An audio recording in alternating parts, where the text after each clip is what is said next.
ఒక భక్తుడు ఇలా అన్నాడు, ఉపవాసం మన స్వచిత్తాన్ని తగ్గించి దైవ ఆత్మకు లోబరుస్తుంది.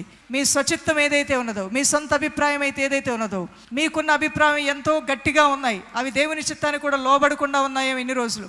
మీ పిల్లల తీర్మానాలు, నిర్ణయాలు ఎంతో గట్టిగా ఉన్నాయి, అవి దేవుని చిత్తానికి లోబడట్లేదేమో. మీ ఇంటి వారి నిర్ణయాలు, తీర్మానాలు చాలా ఘోరంగా ఉన్నాయి. అమ్మా, ఆ వ్యక్తిని వివాహం చేసుకోవద్దంటే లేదు, ఆ వ్యక్తినే వివాహం చేసుకుంటానంటుంది. ఆ వ్యక్తి యొక్క స్థితిగతులు ఏంటో మీకు తెలుసు, కానీ చిన్న వయసు కలిగిన మీ ఇంటి పిల్లలకి తెలియట్లేదు. వారి నిర్ణయాలు చాలా గట్టిగా ఉన్నాయి. అయితే వారి మనసుని ఎవరు మార్చగలరు? దేవుడు దిగొచ్చి మార్చలేదు తప్ప మన వల్ల కావట్లేదని ఎవరైనా అంటున్నారా?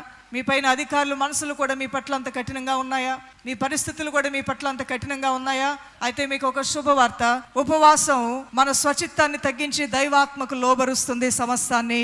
అందువల్ల నీ స్వచిత్తం అనేది, ఆ స్వచిత్తం అనే దానికి స్వస్తి చెప్పే విధంగా, దేవుని యొక్క మాటకు, పెద్దల మాటకు, తల్లిదండ్రుల మాటకు లోబడే విధంగా ఇంటి వారి మనస్సుల్ని సున్నితపరుస్తుంది. ఈ ఉపవాస ప్రార్థన ద్వారా ఇట్టి కార్యాన్ని చూడగలుగుతావు.